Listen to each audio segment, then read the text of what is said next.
Hello, how are you? Welcome.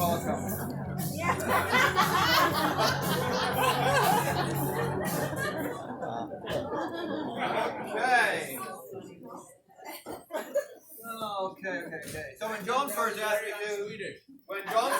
me to do this, I said to myself, Magnus, who the heck wants to stand up here and talk in front of 20 people, 30 people, 100 people? Well, not me, not Magnus. But then I thought, well, if I'm not doing it, whoosh, maybe John will do it. And, I'm sure he doesn't even know how to pronounce the name Bjorn Borg properly. It's not Bjorn Borg. It's not Bjorn Borg, John. It's Bjorn Boy. So I thought we were going to start out with getting it right, everyone. Okay, so I'm going to say his name 2 more times, and then on the count to 3, you guys are going to say it after me. Okay? So listen up. So this is the way to pronounce it. In the microphone. Stand in front of the mic. It's off. No, I turned it on, Max. It's on. It's on. Okay. Great. I'm going to turn it off anyway because I don't want to stand here the whole time. Okay, so his name is Björn Borg. I'll say it one more time. Björn Borg. And now you guys, on the count to 3. 1, 2, 3. Björn Borg. Yeah, that was pretty good. Thank you. Fantastic. Excellent. Okay, next slide. Alright, so this is what I was going to talk a little bit about today. First, figure out where is Sweden. Okay, where is Sweden? And who were the good players? Who were the good players? And why were there so many good players? And the first thing I do when I give these type of presentations, I turn my phone off and then I put it on. Alright. So let's see. So this is not really about me because I didn't really become a great player. I was practicing with some really good players that turned out to be good later. Okay. So next slide.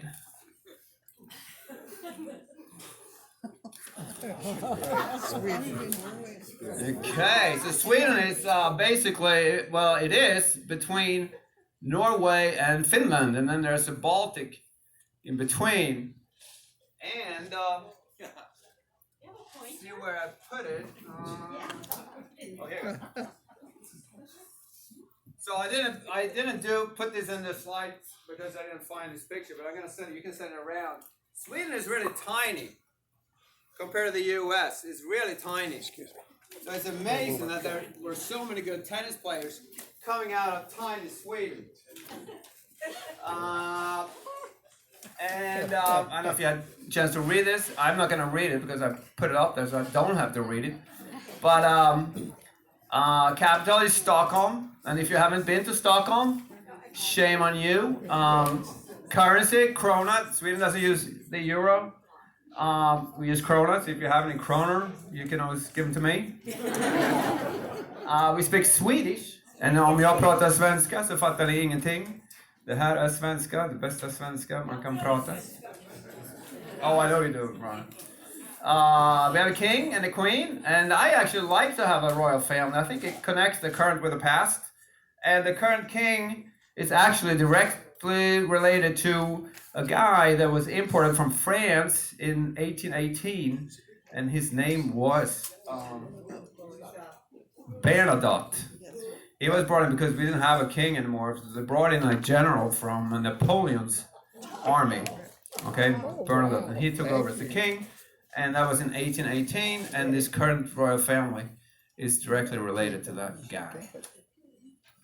And for this occasion, I'm also wearing the Swedish national soccer team jersey. Okay? Yeah, go Sweden! Why soccer? Yeah, why not tennis? Well, we don't have a tennis sweater. I also have this bucket hat with me, but I'm not going to wear it. But it has a Swedish flag on it, and Michael Pernfors actually gave this to me a couple of years when he was here. he and Mats Wilander have an online company, Global Caps. And I want you to write this down, Jackie. Okay, write this down. Write it down. Global Caps. Globalcaps.com. You can go online, buy yourself a nice little bucket hat with a Swedish flag or any other country's flag on it. And John said I should pass this around. He said people know what to do. Right? Should I do it now or later? Later when you actually get better. All right. Next slide. Doug Tyke told me he has a dinner at 8:15, so he said we need to be done by 8:15. Okay. All right. A lot of good things coming out of Sweden. More good than bad things. For instance, IKEA. We got Husqvarna, garden tools, and vacuum cleaners. A lot of music. A lot of music, like ABBA and Roxette, and my favorite band, IQ55, was a local band from Linköping. Really good. Lots of athletes and tennis players. Greta Garbo, famous actress. Probably heard of her. If you haven't, I'll be surprised. All right. Yes. Okay, next slide. All right, so this is a little bit, in a nutshell, what Swedes, people like me like. We have 4 seasons, which is good because I really like winter. We got 6 weeks of vacation, and why did I move here? But I got 1 week. People like to be with their family. You have 15 months of paid maternity leave and 3 months paid paternity leave. As you can, if you want to build a family, it's a good place to be. We're big into Christmas. And yeah, big into Donald Duck. And here, the food here is really good. The semla is one of my favorites. It's a white bun, and inside the bun is almond paste, and then whipped cream, and then you cut the bun up first, right? And then you put the lid on after. You eat it like this, or you can put it in a bowl with warm milk and eat with a spoon. It's delicious. Delicious. Well, I think it's sort of between Christmas and Easter. It's not year round. It's more like an Easter dish, but they start selling them after Christmas. All right, the next thing, the piti panna is really good too. It's basically leftovers. You chop up potatoes, sausages, ham, red onions, and you serve it with a fried egg and red beets and a cold beer. Oh man, that's really good. I wish they could serve that here, but I have to talk to Jay about that. Meatballs, yeah, you had the meatballs. John made the meatballs this afternoon and yesterday afternoon. He worked hard for 2 days. And meatballs should preferably be eaten with potatoes or mashed potatoes and lingonberries and gravy. It's very good. Pickled herring, more like a summer dish. We eat it around end of June, July. Different flavors with potatoes and sour cream and some chive and some cold shots is really good too. Salmon, any shape and form of salmon is good, and we love the fika. Fika is basically a cup of coffee and maybe a cinnamon bun, and we can have fika in the morning, fika in the afternoon, and fika in the evening. Also, there's a lot of wild berries that we like to pick, like blueberries, strawberries, and raspberry. And on this picture, there's a lot of, Swedes like sport. Look, that's why I'm dressed like an athlete, Kathy. So we like horse racing, like skiing. Ingmar Stenmark was really good. We got really good women's soccer team and men's soccer team, tennis players. But the favorite national team, no doubt about it, it's the Swedish men's ice hockey team. Oh yeah, big time. You didn't know that, Jackie? Yeah. All right, but now let's move over to tennis. Don't you think? Yeah, tennis. Yay.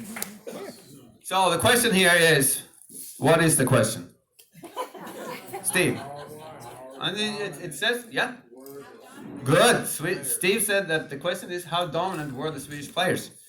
So and I should thank Steve Toronto and Kevin Dodge also for putting all this thing together up here with the chairs and all the trophies and shields. Okay, so thank you, Steve Toronto and Kevin Dodge. And I'm gonna look at the shields here. We have the past US Pro champions. Okay. So I think over here on this shield, we can see that there was a Swede here in 1974. His name was. Oh, yeah, he won 3 years in a row. He only played 3 times. He just cleaned up here and he said thank you very much. He played 75, 4, 75, and 76. And then we have another person who came along. His name was Mats Wielander. He won the US Pro in 1985. And if you haven't seen the pictures over there, there's some pictures of Mats when he was here, and I like the 3 living legends picture. You can take a look. Mats Wielander, and then I have to go to this shield. Put one on each side, just so I can walk in between. So on this shield here, we can see that Mats Wielander also won the US Pro in 1987, and he was a runner-up in '89, and was one other name. I know there's another Swede. Yeah, when in '87, when Mats won this tournament, he beat a fellow Swede in the final. Kent Carlson. He was very good. He played the Orange Bowl and won the 18th when he was 15. And I remember Paul saying that, during the tournament, he saw someone run around here at 10 p.m. It turned out to be Kent Carlson. All right. Okay, so what I thought we should do first, we're going to continue figuring out how good the Swedes were, what they accomplished. So what we're going to do here now, get rid of this. We're going to go to the next slide. Boom. All right. So I'm not going to read all this because that's why I put it up here so you can read it. But it wasn't really a tennis explosion back in 1948. But Leonard Bergelin did win the French Open doubles with Drobny. He later became the Davis Cup captain for Sweden.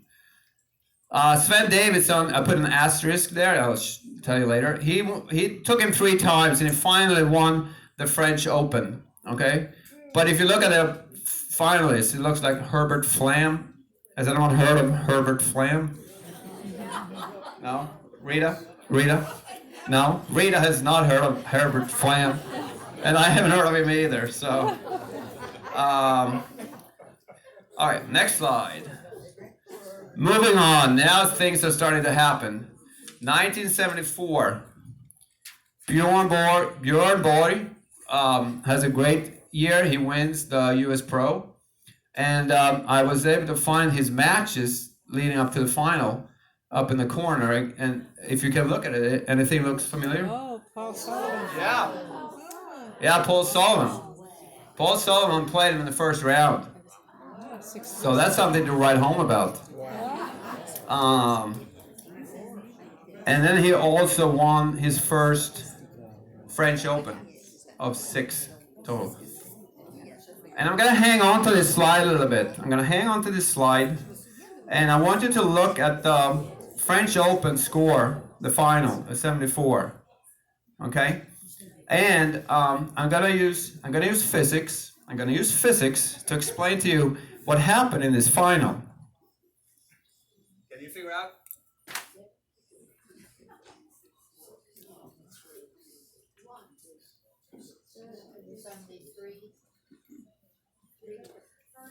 All right.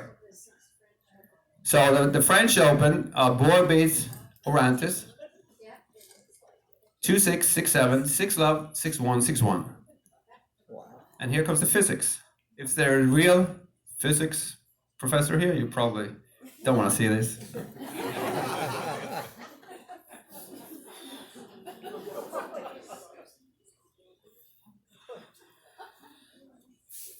All right. So who is this? Yeah, it's Borg. And who is this? This is Orantes. And if you look at the score, you might ask yourself, you know what happened after 2 sets? Well, this is what happened. What do we call this? deflated. No gas left in the tank. That take me out. I want to go home. You know? So that's a good thing to remember when you play tennis, Paula, that you can always come back. You know, you can be down, but there's no time. Unless you play DBH, there's a time limit. But otherwise you can always come back. Alright, so these two pictures are also from Borg playing at Longwood. 75 on the left and 74 on the right. And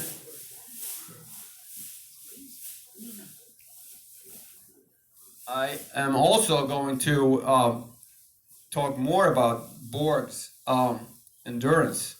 And I'm going to read a paragraph out of this book. That's a really good book, actually. You all should try to get your hands on. It's called Bjorn Borg and the Super Swedes. Stefan Edberg, Mats Wilander, and the Golden Era of Tennis. So it first came out in Swedish, so I have it in Swedish too. All right, so this is a paragraph I'm going to read. It's from 1972, and this is another Swedish player. This is 72, 2 years before Borg wins his first French Open. Okay, you got to keep that in mind. 2 years before, and Kjell Johansson is probably the top player in Sweden at the time. He's older than Bjorn. So this is Kjell Johansson. They're playing a tournament in South Africa. And Kjell says that it was raining one day, and me and Bjorn and the Spaniard Higueras decided to go for a run. We went over to a soccer field. Bjorn always, actually I crossed it. We went over to the soccer field. We ran around the soccer field. Just ran and ran. I quit first. Bjorn and Higueras continued. Higueras, who was really skinny, stopped after a while. He was completely exhausted. But Bjorn, he ran 5 more laps. I'd never seen him go for a run before. I knew Higueras could run like hell, but Bjorn, he was absolutely phenomenal. He was crazy. We were so impressed by him. He was unbelievably disciplined. When Bjorn wasn't out on the tennis court, he was out running. So if you want to reach the top, people, you got to go out and do some running. Okay, let's see, where are my notes?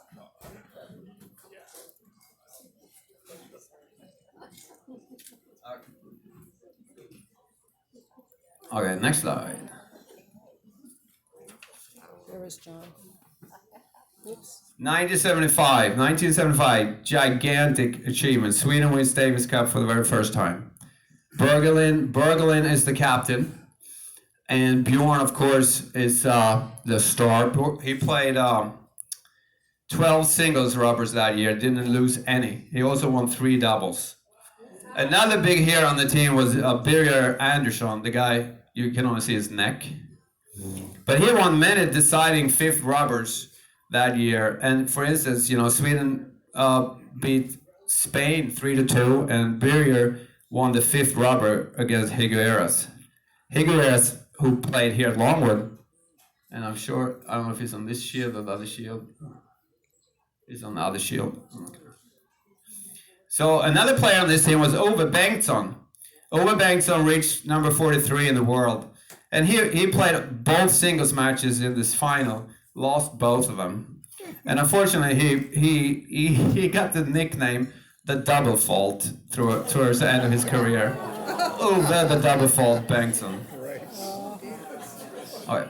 And this was in 1975, and back then Davis Cup meant so much more to tennis players and to the tennis world. Now it's a little bit, I don't know. But back then it was huge. And Bjorn used to, when he started, hit tennis balls against the garage door, and he always, pretended to play Davis Cup. If he could keep the ball and play 10 times in a row, Sweden got a point, and less than 10 times, the US got a point. And there's actually... And there were so many people who wanted to start playing tennis in Sweden, so the tennis clubs had to turn people away, So it really, now things are starting to happening here. Okay, next slide. So Borg wins his first Wimbledon title in 1976, and the final is broadcasted live in Swedish TV, and that didn't happen a lot, okay? Can't win in France this year or the year after. He lost both times to Adriano Panetta. So throughout his career, Borg lost at the French Open twice, and both times to the same player. But you know what? In 1976, Borg beat Panetta here at Longwood in the quarterfinal, 6-2, 6-4.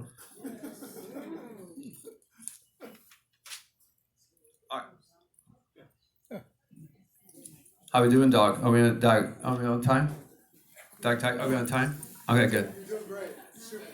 I know you have a dinner at 8:15, right? Outstanding. All right. So the tennis explosion continues. 78. Borg keeps winning and winning, and he wins the French and Wimbledon back to back, which in itself is a gigantic thing, you know, because back then there were, I think, only 2 weeks between the French final and the Wimbledon. So he often could be in trouble the first couple of rounds. There was like his warm-up rounds, but if he survived the first 2 rounds, he was a contender. Let's see. For instance, he played. I forgot what year that was, but he played Victor Amaya one year in the first round in 1978, and he lost the first 2 sets and then ended up winning 6-3. He lost 8-9. I don't know. Maybe they played a tiebreaker at 8-8. 8-9, 6-1, 1-6, 6-3, 6-3. So that took 5 sets, and that often happened. But once the first 2 rounds were over and Borg was still in it, he was a contender. And 1980, what do we remember from 1980? What do we remember from Wimbledon, the Wimbledon final, 1980? Yes, who said that?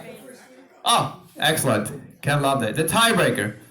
The 4-set tiebreaker, 18-16 to Borg.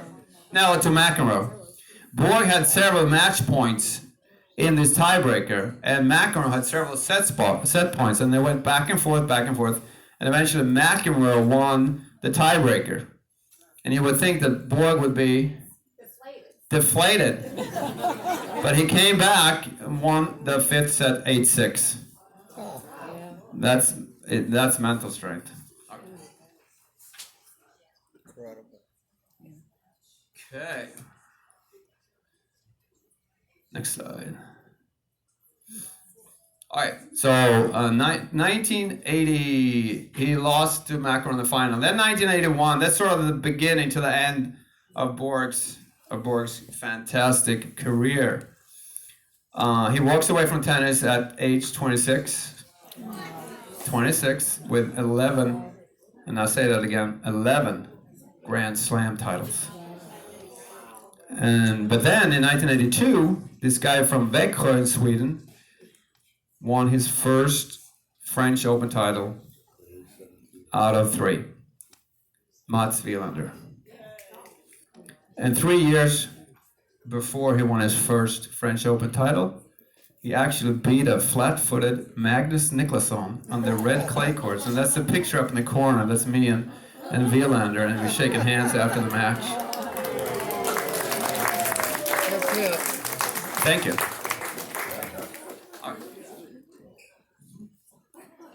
1993, Wilander wins at the Australian Open on grass. Davis Cup, Sweden lost to Australia. But keep this name in mind for later. Anders Jared, Hans Simonsson, and all these guys who played, Nystrom and Jared, they're going to accomplish phenomenal things later.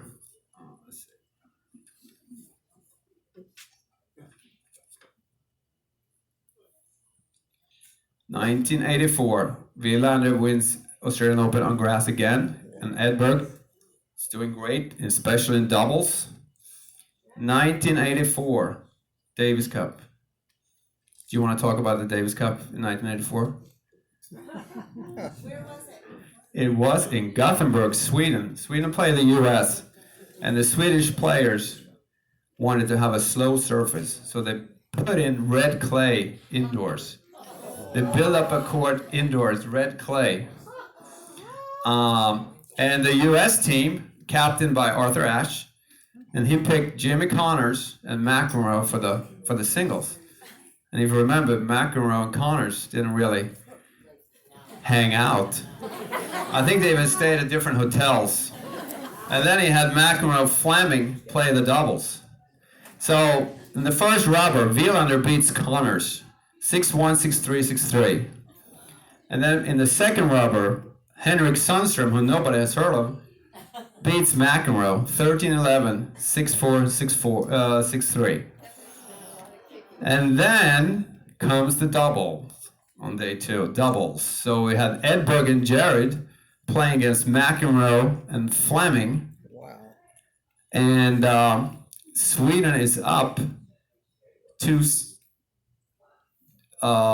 sets to one, and they're up 6-5 in the fourth, and Fleming is serving, and Sweden now has match point. Fleming is serving.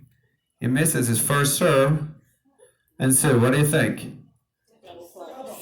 Double faulting on match point. So you're playing with John McEnroe and you double fault on match point. I wonder, how that went down. Edberg wins his first Grand Slam tournament in Melbourne, and in '85, Sweden also defends their Davis Cup title.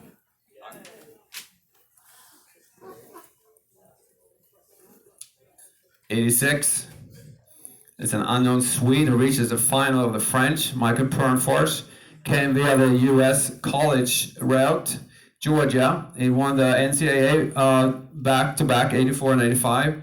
Phenomenal hands, great player. Couldn't beat Lendl though in the finals. Wielander wins Wimbledon. It's his only Wimbledon victory, but it was in doubles with Joachim Nystrom.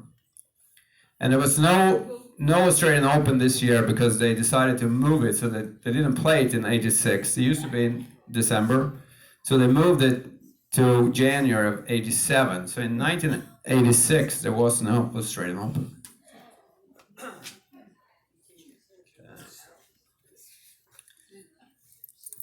And Edberg then won that first title after they switched the date. He also won doubles that year. So here's the thing also about the Australian Open that year. Jared and Edberg, they beat Peter Dohan and his partner Laurie Warder in the final. And Peter Dohan was also most famous for taking out Boris Becker, who was the defending champion at Wimbledon. Jackie. Boris Becker in the second round, and that was in 1987 at Wimbledon. But Peter Dohan also famous for playing father-son here at Longwood with his son many years ago. And unfortunately, in 2017, Peter Dohan passed away from cancer, so he's not with us anymore at age 56, but he had a good career. But he did lose to Jared and Edberg at the Australian Open in 1987.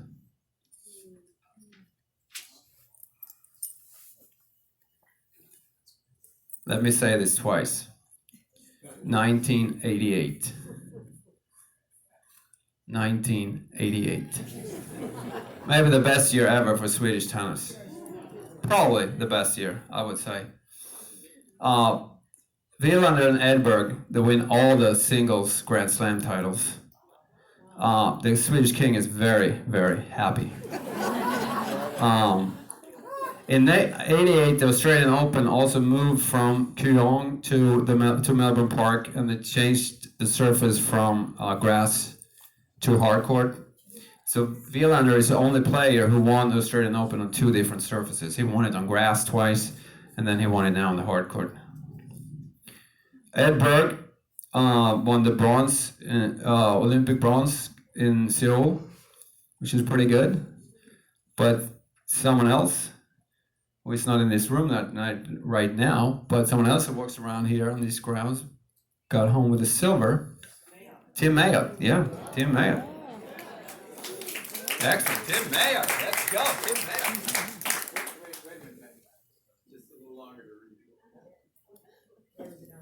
I know it's really it's a you know I couldn't take out certain wins, so I had to put it all down. And then when I started doing runner-ups and stuff, it just took over.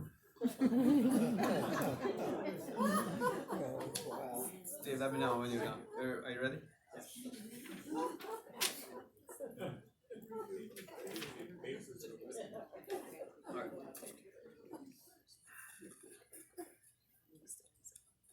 So we're still in the 80s.